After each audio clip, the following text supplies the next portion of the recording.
After failing to make ground west of Orikhiv in the Zaporizhzhia direction, Russian forces gambled on something bigger, a massive mechanized assault launched from the south and east. But what began as their boldest push in Zaporizhzhia in years ended in disaster, as nearly an entire battalion was shredded by Ukrainian artillery, drones and anti-tank fire before reaching its objective. Euromaidan Press reports, the goal of the Russians is to achieve a long-standing operational objective and take the town of Orikhiv before a ceasefire can freeze the front lines.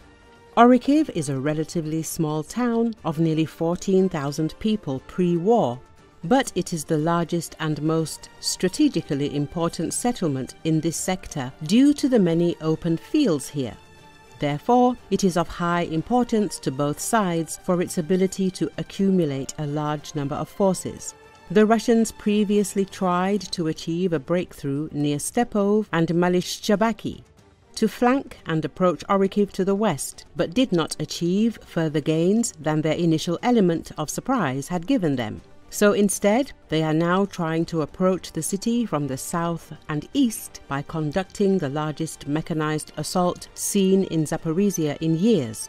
Euromaidan Press reports, the main advantage of the Russian forces is to the east of Orikhiv, which consists of an interconnected line of settlements from the town of Polohi to the prefrontal village of Novokhalivka, that is 16 kilometers away from the town. This allows Russians to conceal soldiers and armored vehicles relatively close to the front line, and the use of urban layout as a cover for movement until they reach Ukrainian positions. However, while Polohi serves as a vital logistical hub just behind the front line, the town sits dangerously close to Ukrainian artillery guns. This proximity places Russian staging areas within range of Ukrainian artillery, rocket systems, and accompanying reconnaissance drones.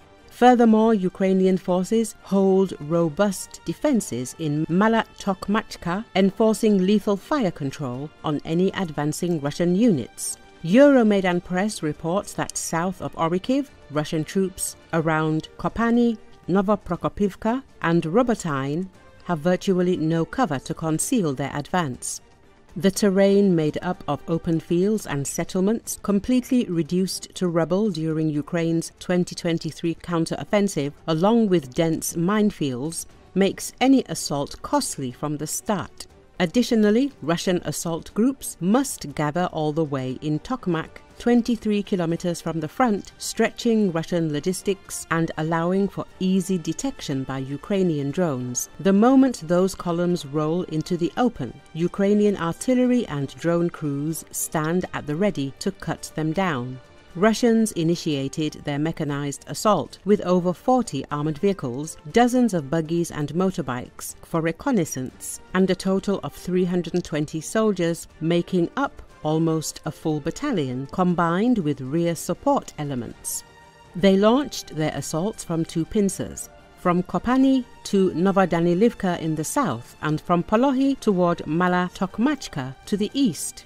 On the eastern axes of Mala Tokmachka, Russian mechanized units drove into concealed Ukrainian anti-tank missile emplacements while being immobilized in minefields along the roads and fields. Eventually, some BMPs came close enough to engage Ukrainian positions with their autocannons. However, as soon as they became stationary, precise artillery fire tore the vehicles apart, killing anyone still inside or near the vehicle. Euromaidan Press reports, overall the Russians launched the largest mechanized assault seen here in years, losing over a battalion of forces without even coming close to their objective of advancing towards Orikhiv. Ukrainian soldiers on the ground report that the assault captured no new positions, and that Russians sustained a casualty rate of over 70%, meaning Russians won't have the necessary forces nearby to launch an effective follow-up assault with.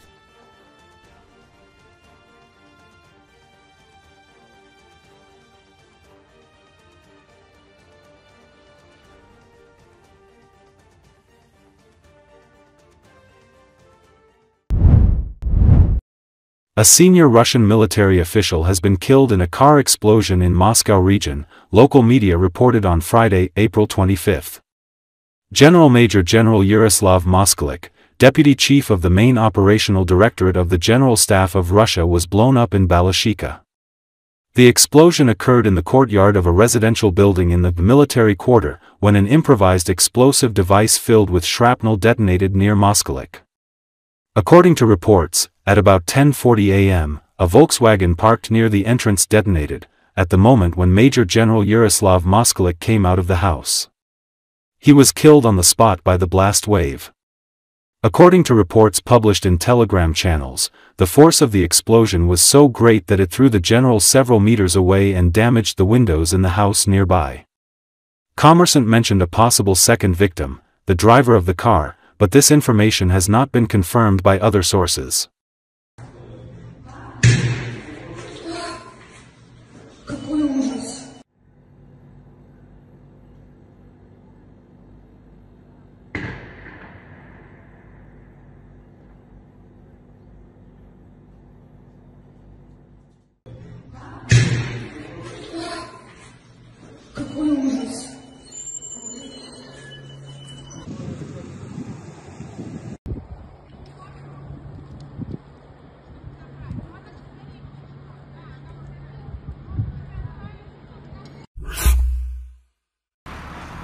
A military court in Russia's Tambov on Thursday sentenced a former general accused of fraud to 5 years in prison and a $9,600 fine. According to Associated Press, Major General Ivan Popov, who commanded the 58th Guards Combined Arms Army, was arrested in May 2024 along with several top military officials, including former Deputy Defense Minister Timur Ivanov, a close associate of then Defense Minister Sergei Shoigu. Some of those officials were charged with bribery, while Popov faced charges of fraud on an exceptionally large scale. President Vladimir Putin dismissed Shoigu as defense minister on May 12, 2024, appointing him as secretary of the National Security Council. Shoigu had been widely criticized for Russia's setbacks on the battlefield in Ukraine, and was accused of incompetence and corruption by mercenary leader Yevgeny Prigozhin, who launched a mutiny in June 2023 to demand the dismissal of Shoigu and military chief of staff Gen. Valery Gerasimov. Less than a month after Prigozhin's failed uprising, Popov was dismissed. He said he had complained about problems that his troops were facing in Ukraine to the Russian military command, and that his dismissal was a treacherous stab in the back to Russian forces in Ukraine. Popov's forces were fighting in the Zaporizhzhia region in the southeast of Ukraine, which is now partially occupied by Russian forces. His dismissal came a day after the 58th Army's command post in the occupied city of Berdyansk was hit in a Ukrainian strike, killing a high-ranking general.